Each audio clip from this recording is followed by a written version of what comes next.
नमस्कार दोस्तों, मैं विकास कपूर एक बार फिर आपके सामने हाजिर हूँ एक नए विकल्प के साथ। आज का जो विषय है बिल्कुल यू नो आजकल बड़ी चर्चा में है वो आइलैंड। उसका नाम जो है खर्ग आइलैंड है। खर्ग आइलैंड बेसिकली जो साउथ ऑफ जो अपना जो ईरान है उससे 23-24 किलोमीटर दूर कोस्ट है और पर्शियन गल्फ के अंदर है।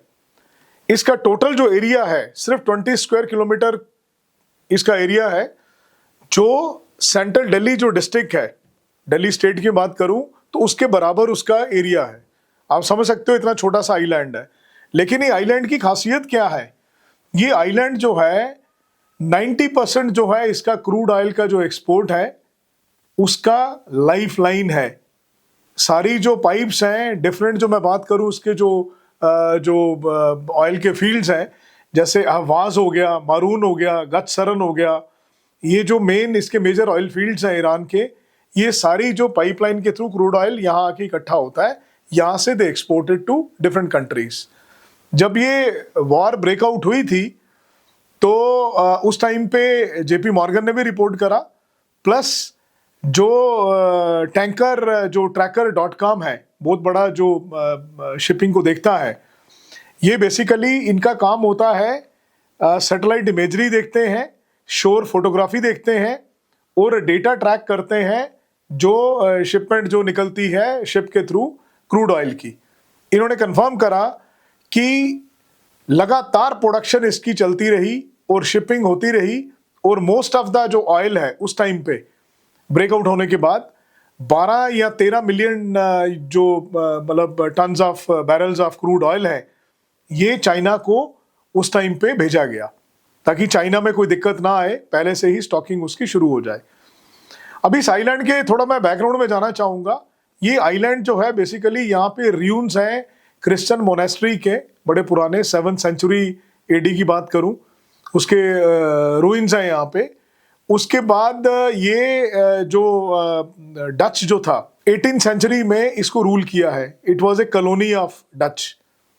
और मैं अगर बात करूं तो 1960 में जब शाह डायनेस्टी थी ईरान के अंदर, उसने एक कंपनी थी यूएस की अमोको, उसने पहली बार इसको जो है ऑयल जो टर्मिनल यहाँ पे बनाया शाह डायनेस्टी ने, क्योंकि उसके बाद 79 में रजीम चेंज हुआ ईरान में और फिर ये खुमैनी जो है, ये परिवार जो है, इन्होंने लीड करा, इस्लामिक रेवोल्यूशन हुआ and Iran continued in its different mode में आके बढ़ने लगा आगे। ये आज भी इनका लाइफलाइन है। मैं आज की बात करूं तो डेली 4.5% जो ग्लोबल ऑयल का जो सप्लाई है वो ईरान करता है, उसमें से डेली पंप करता है 3.3 million barrels of crude oil daily basis पे इस पर्टिकुलर आइलैंड से निकलते हैं। और इसके साथ 1.3 मिलियन जो बैरल्स ऑफ कंडेंसेट और अदर लिक्विड इसी की फॉर्म में जो ऑयल के प्रोडक्ट्स हैं वो यहां से निकलते हैं रोज। और क्योंकि बहुत बड़ी जेटी है इनकी, यहाँ पे जहाज़ों का आवाजावी और मतलब बड़े से बड़ा शिप लगा सकते हैं और उसको फिल करके पूरे वर्ल्ड में इसको ट्रांसपोर्ट करवा सकते हैं। बड़ा कन्वीनियंट आइलैंड है ये। और अभी क्या हुआ है इसके अंदर, कल 13 मार्च को, आज 14th है, कल फ्राइडे को अटैक करा है अमेरिका ने। और अमेरिका ने अगर पिछली वॉर लेके चले या हिस्टोरिकली लेके चले, कभी भी इस आइलैंड को इन्होंने बॉम्ब नहीं करा। फर्स्ट टाइम बॉम्बिंग करी है। वो इसलिए नहीं करा क्योंकि ये लाइफ लाइन है और यहाँ की फैसिलिटी अगर टूट जाती है, अगर डिस्ट्रॉय हो जाती है, तो ईरान को रीबिल्ड करने में कम से कम भी 1 साल लगेगा, कम से कम भी। इतना बड़ा नुकसान है। और ईरान का रजीम तो छोड़िए, इकोनॉमिकली पैरालाइज हो जाएगा ईरान अगर ये फैसिलिटी पूरी तोड़ दी जाए। अब कल के अटैक में क्या करा यूएस ने, जो मिलिट्री इंस्टॉलेशन है या नेवल का जो स्टोरेज फैसिलिटी था या उनका मिसाइल का जो डेपो था वहां पे, वो उसको उन्होंने डिस्ट्रॉय करा है। और जो अदर जो मिलिट्री का जो इंफ्रास्ट्रक्चर लगा होगा उसके ऊपर उन्होंने बम्बार्डमेंट करी है। टोटल मेरे ख्याल से 16 या 17 एक्सप्लोजन सुने गए थे वहां पे, जो रिपोर्ट करा है ईरानियन पेपर्स ने भी और CNN ने रिपोर्ट करा है। तो ये हमला बेसिकली 2 तरह से हो सकता है जो मैं समझता हूं।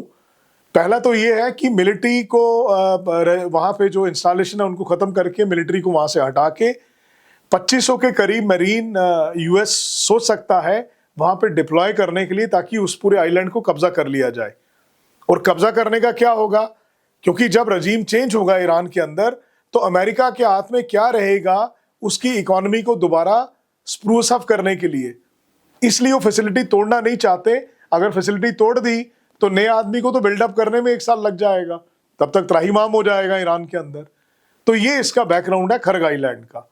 जबरदस्त मतलब इनका इंफ्रा है वहां पे, और इसको फॉरबिडन आइलैंड भी बोलते हैं, क्योंकि वहां पे मिलिट्री का इतना ज्यादा आवाजावी है, बेस है, कि कोई नॉर्मल सिविलियन या without permission nobody is allowed to visit this island.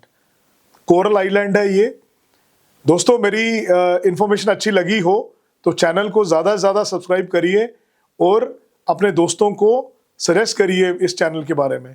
धन्यवाद दोस्तों।